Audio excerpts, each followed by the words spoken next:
Chucky, and I'm your friend to the end. Heidi-ho! Remember when the scariest thing about toys was stepping on a Lego barefoot at 2 a.m.? Child's Play was supposed to make a quick buck, scare some teenagers, and disappear into VHS obscurity. Instead, it rewired killer doll horror and launched a 35-year legacy. Directed by Tom Holland, no, not that one, and written by Don Mancini, the film follows 6-year-old Andy Barkley, his single mom Karen, and one good guy doll possessed by the soul of serial killer Charles Lee Ray, also known as Chucky.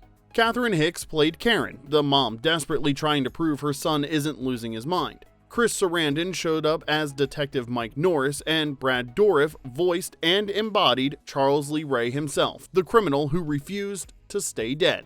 Today, we are counting down 15 weird facts about the movie Child's Play. Make sure to stick around for fact number 1, the original 2-hour cut that bombed so badly it almost killed the franchise. Oh, and don't forget to subscribe to the channel and hype this video. It really does help. Now let's begin the countdown at number 15, the scream that nearly made Brad Dourif faint.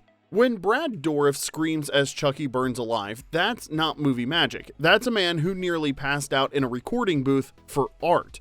Dourif went full method for the voice work, literally sprinting laps around the studio before each take to get himself breathless and manic. For the fireplace death scene, he poured so much raw, unhinged energy into the scream that his vision started blurring and his lungs gave up.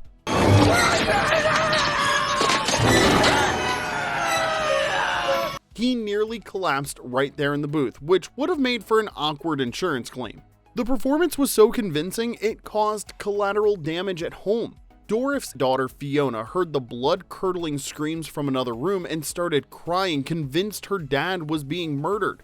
He had to stop recording, run in, and explain to a terrified baby that daddy wasn't dying, just voice acting a homicidal toy having a meltdown.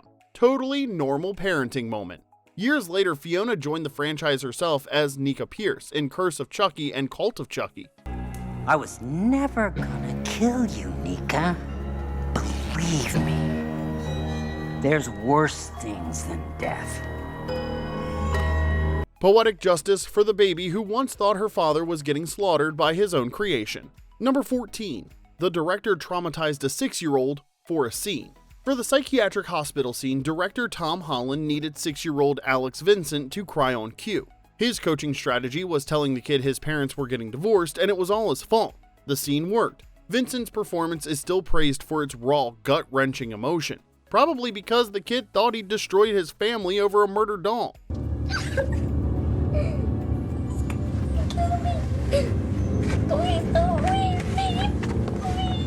Producer Dave Kirschner later admitted Holland's technique bordered on cruelty to children. Bordered. As if there's a gray area between effective directing and psychological warfare on a first grader. Pull that move today and you're not just fired, you're trending overnight with every think piece writer dissecting your career. Vincent's an adult now, still part of the franchise, and has defended Holland over the years. He says he knew it was a trick and didn't take it personally. Sure, totally normal to gaslight a 6-year-old into thinking he ruined his parents' marriage so a plastic redhead looks scarier. Number 13, the day they literally set Ed Gale on fire. When Chucky goes up in flames at the end of Child's Play, that's not CGI or trick photography. That's actor Ed Gale in a fireproof Chucky suit literally on fire, praying the fireproof part of it holds up. Me, who allowed Chucky to move without cables, because the puppet was attached to cables. And so you can take a puppet and you can make him leave a scene by saying, "I'm out of here. Cut." They suited him up in flame retardant layers, slathered him in protective gel, and gave him 45 seconds per take before the heat became life-threatening. The budget couldn't afford to torch an animatronic, so they torched Ed instead. Repeatedly. They filmed the burn in segments. One arm on fire, hose him down, then the chest, hose him down again, then both arms, rinse and repeat. Oh, and between takes, the crew accidentally dropped him 6 to 8 feet while hoisting him back up for another round. He walked away with a back injury that still makes stunt coordinators cringe 30 years later. Number 12, the doll that Chucky almost killed in real life. Before Chucky started stabbing his way through babysitters, he looked suspiciously like My Buddy, Hasbro's wholesome attempt to convince parents that little boys deserve dolls too.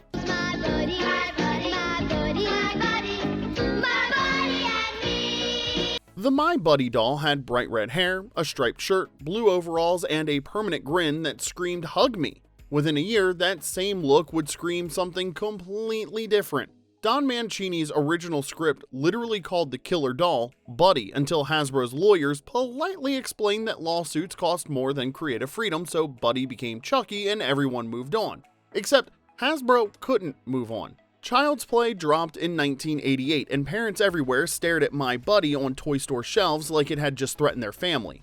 The resemblance was impossible to ignore. They had the same hair, same overalls, and same vibes, except one was selling friendship and the other was selling tickets to a slasher film. No amount of "he's a nice doll, we promise" could compete with Chucky actively murdering people in theaters 3 blocks away. Play School scrambled. They tried redesigns through the early 90s, toned down the red hair, softened the smile, maybe added a sweater vest or something equally non-threatening. Didn't matter. The damage was done. Hi, I'm Chucky, and I'm your friend to the end. Heidi-ho! Ha ha ha! The sales for My Buddy nosedived. Production shut down and the toy line vanished. Oh, and an entire generation of kids grew up side-eyeing any doll that smiled too hard. Number 11, Before the Voodoo, the psychological horror you never saw. Long before voodoo and possessed dolls, Child's Play was a psychological nightmare called Blood Buddy, and it was somehow darker than what we got. Don Mancini's original script had no voodoo ritual, no killer soul, just a kid's repressed rage. Andy slices his hand open and mixes his blood with the toy's synthetic blood, basically the world's worst friendship bracelet. The doll comes to life through repressed childhood rage, not voodoo. Buddy wasn't possessed by a serial killer. He was Andy's subconscious. Andy, who are you talking to? Chucky! Every bit of anger, fear, and frustration the kid couldn't express. Someone bullies Andy at school? Well, Buddy handles it. Babysitter gets too mean? Buddy takes care of that too. Half the movie's tension came from the audience asking, is the doll actually alive, or is Andy snapping and blaming his murders on a toy? Mommy! Mommy, I know who is on the kitchen counter. Andy! Who, Andy? Who? Chucky! Your doll? Director Tom Holland and writer John LaFia gutted that version and rebuilt it as a straight-up supernatural slasher. They added the voodoo ritual, the serial killer backstory, the whole evil soul trapped in plastic angle, and Mancini says about half his original draft survived. Mostly Andy's emotional attachment and the overall dread, but the core concept got completely torched. Number 10. Angry parents protested a plastic murderer. When Child's Play hit theaters in 1988, not everyone was celebrating. Some people were genuinely furious that a 2-foot plastic redhead said bad words. Protesters showed up outside MGM and United Artists headquarters with signs demanding the movie be banned. Their theory? Chucky would somehow inspire children to become violent sociopaths. As if kids were just waiting for a doll's permission to snap. Local news ate it up. Cameras rolled like the apocalypse had arrived in overalls. Producer David Kirschner watched the chaos unfold. Parents screaming about satanic toys corrupting America's youth, while studio executives locked themselves inside and pretended not to hear. I know. You want some toys, don't you? Not boring old clothes. Eventually, MGM exec Jeffrey Hilton walked outside, talked to the protest leader for about 10 minutes, and somehow convinced everyone to go home. Nobody knows what he said. Maybe it was charm, and maybe it was legal threats. Maybe it was just pointing out that yelling about dolls in 90-degree heat wasn't worth the dehydration either. The protest rattled MGM so badly, they quietly disowned the franchise after release, washing their hands of the whole cursed puppet situation. Universal scooped up the rights, and Chucky's career outlasted every concerned parent who thought a horror movie was a parenting manual. Number 9. 3 voices tried to be Chucky, but only one of them survived. Chucky went through more vocal cords than a hair metal band on a farewell tour. The filmmakers wanted Brad Dourif from day one, the guy who played Charles Lee Ray before the Voodoo upgrade. But Dourif was off shooting Mississippi Burning and couldn't make time for killer doll work. So they grabbed John Franklin, Isaac from Children of the Corn, figuring if he could terrify kids once, why not twice? I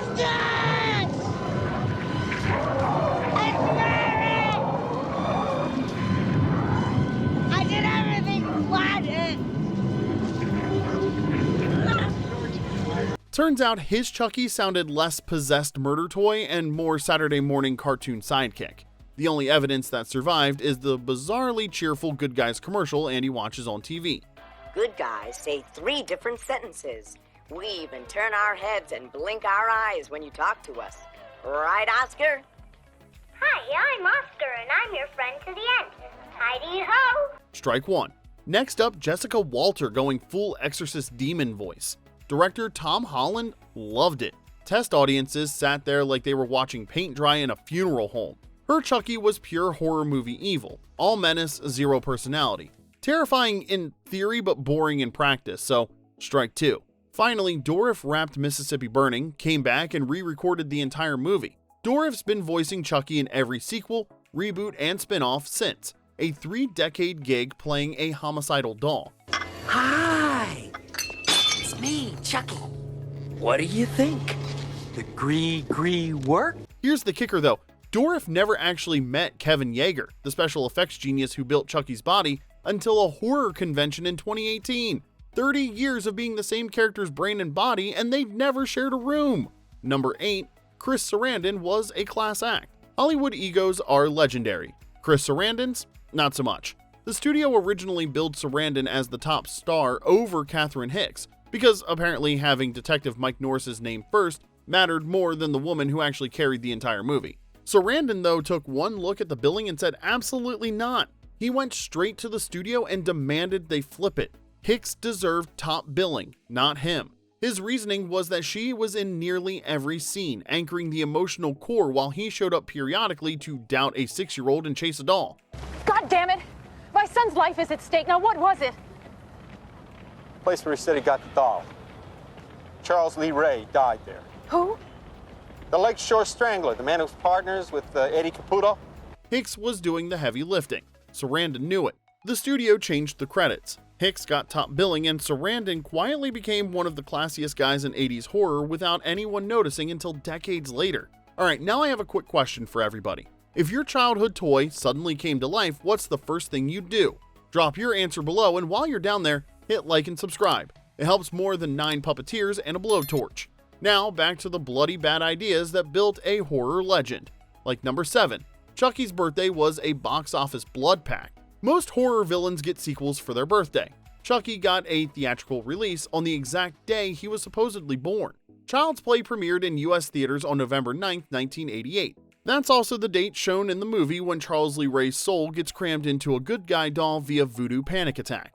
Producer David Kirschner admitted they reverse engineered the entire release schedule around that date once someone realized the marketing potential.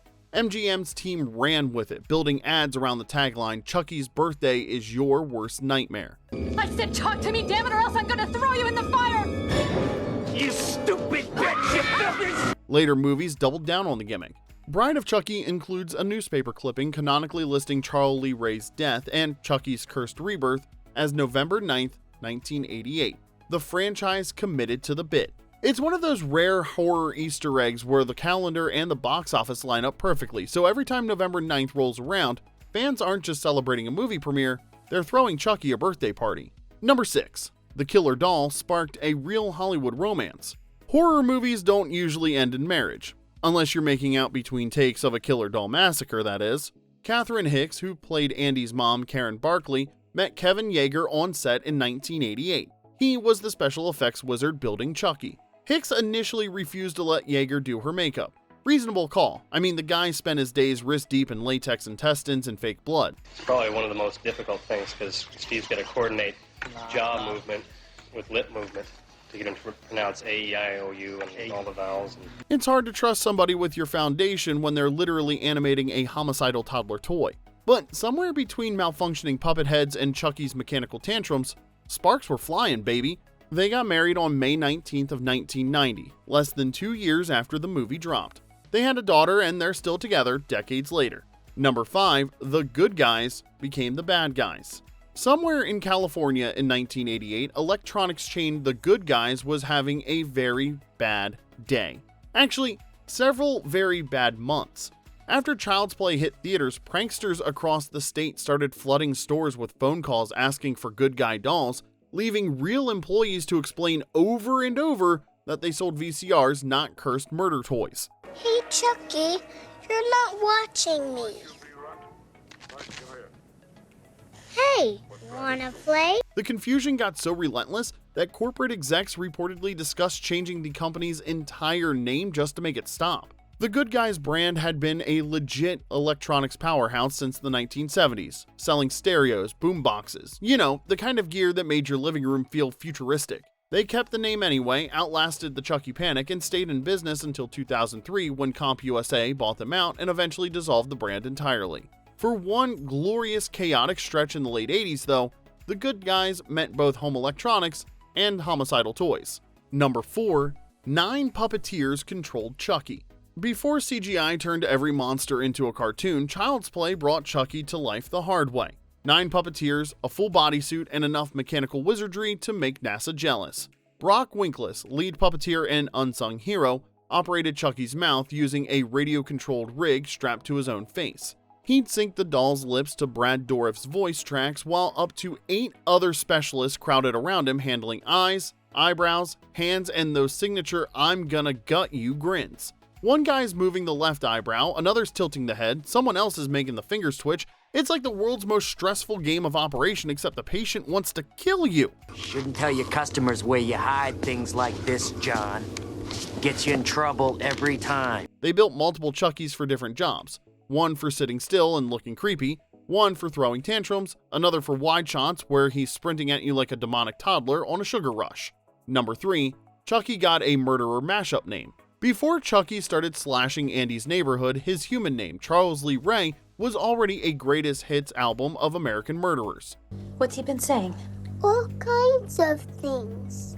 His real name is Charles Lee Ray, and he's been sent down from heaven by Daddy to play with me. The creators looked at Charles Manson, Lee Harvey Oswald, and James Earl Ray and thought, you know what? Let's just smoosh all 3 of those together and call it a day. Manson orchestrated cult murders that horrified the nation. Oswald became infamous in the 60s and got shot on live TV 2 days later, proving that decade was wild even without Woodstock, and James Earl Ray spent 3 decades claiming innocent while everyone else literally went, "Sure, Jan." You can't stitch together 3 infamous killers into one name and expect the good guy doll to stay good. That's not how voodoo or branding works. Number 2, the rock anthem was too crazy for the credits. Child's Play almost ended with a full-blown Chucky theme song, and it was exactly as unhinged as you're imagining. Composer Joe Renzetti and singer Simon Strokes recorded an upbeat, guitar-heavy glam rock anthem for the end credits. The vibe was pure 80s excess. Big guitars, bigger hair energy, and lyrics that somehow made a serial killer doll sound like he should be selling breakfast cereal.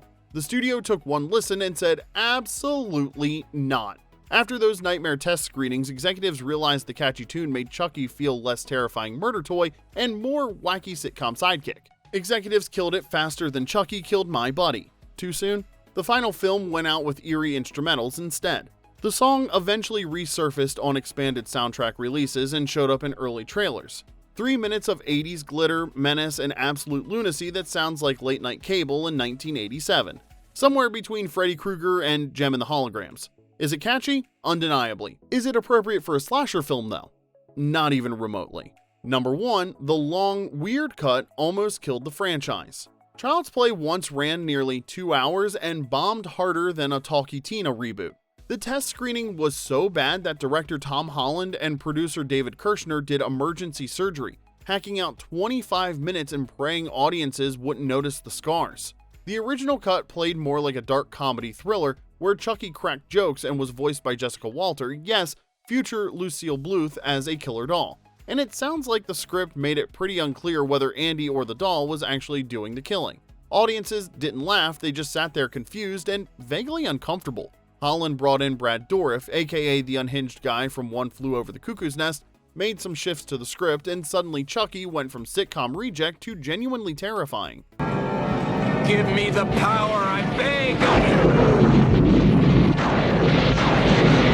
Kirschner had argued all along that Chucky should appear sparingly, jaws with overalls instead of fins. Once Chucky was hiding in shadows more in the first 30 minutes, test audiences stopped checking their watches and started clutching their armrests. So where's this legendary disaster cut hiding? Somewhere in Tom Holland's house, and no, we're not talking about with Aunt May.